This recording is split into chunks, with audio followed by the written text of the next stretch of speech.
use up these huge fuel bladders. Oh, they're huge. And we were using the last of them up just before we went to the skiway.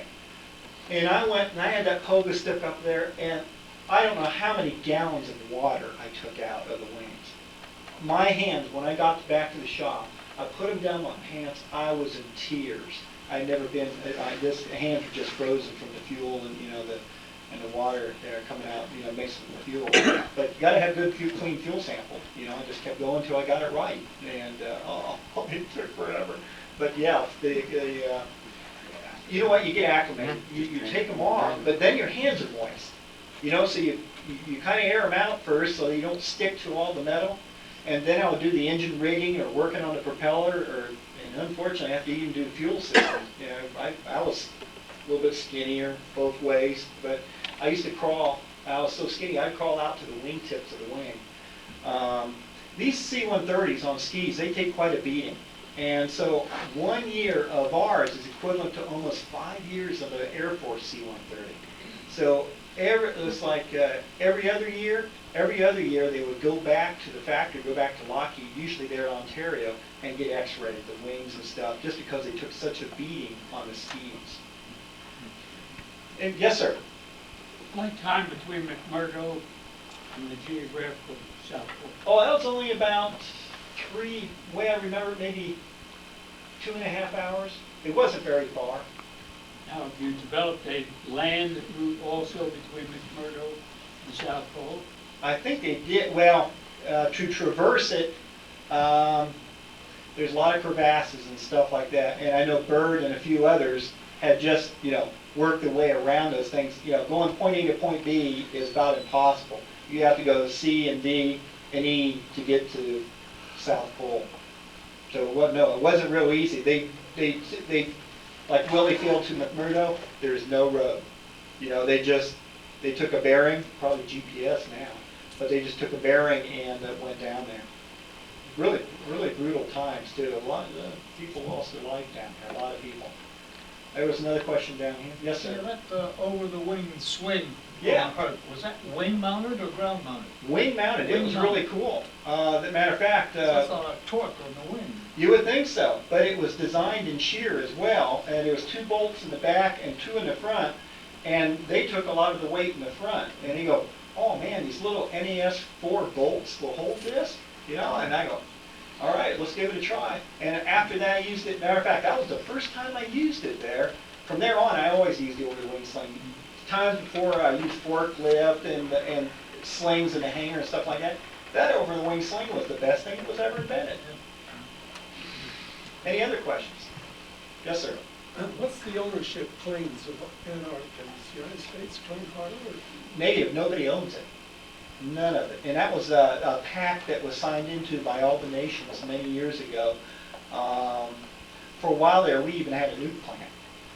It was like in the late 50s. In 1961 or 62, they had to take it out. No nuke. No nukes down there, none of that stuff. They had a nuclear generating plant for electricity. We told them to take it out. So it is all the stations, there might be a U.S. station, there's a Russian station, Vostok, Scott Base is right beside McMurdo. There's New Zealand base, there's all kinds of bases all around, and they're Norwegians have a big section down there. There are a lot of companies that have or countries that have their own individual bases, but you don't really own anything down there. Any other questions? Yes, ma'am. Wouldn't it have been a lot cheaper and less dangerous just to have built a new C-130 and try to salvage that one? I would have thought so, especially that one as damaged as that one was. But no, they said it was cost effective. Navy labor is pretty cheap. Now if it was if we hired a construction, civilians to do that, and to go down to Antarctica, the cost to go down there wouldn't be cost effective. These Navy guys are cheap. They're dime a dozen. Yes, sir. Is there any cooperation between the different countries, installations down there? Absolutely. We exchange stuff with Vostok, the Russian stations, all the time. With the Australian and the Air New Zealand C-130, the military would come down and bring their Hercs. Like I say, in the beginning of the season, they didn't have any ski-equipped stuff, but they brought their Hercs and stuff like that down there in the beginning of the season, and we helped them out. We hauled their cargo all over the continent. That was a great win-win thing. We did. I forget what year it was. I want to say about 77. A Russian cargo plane that flew all the way down from Russia. Anyway, the cargo, you know, they don't have agronomics like we do in their aircraft. They really don't. And they didn't secure the cargo in the back. They had passengers in front of the cargo. The aircraft crashed, and all that cargo came screaming forward, crushed people, and the Mayday went out, and we went over and rescued the Russian people and the crew from that aircraft. Several died on that, but we did a lot of things like that down there. Any other questions? Sir, ma'am. I think we have an individual in this group that flew those routes down from McMurdo into the South Pole. Who was lucky enough to do that? I'm looking at that guy up there. You did that? Yeah. When you guys flew down to Antarctica? No? Now that flight was a little bit longer. Flying down to McMurdo,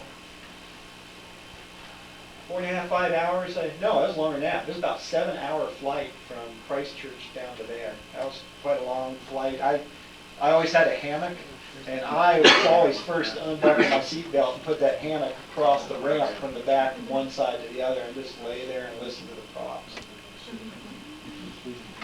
Any other questions? Good picture of the C-130 up there.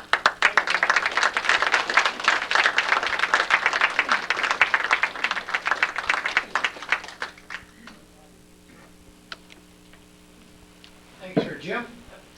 We give our presenters a little token to remember us by. It's not a C-130, but it's we're kind of fond of this one. Yes. But hey, this has been great. I don't think any of us want to go play in the snow, but well, we've got some ski bumps in here. We appreciate that stuff. Anyway, folks, come back next week. We'll do one more for Christmas.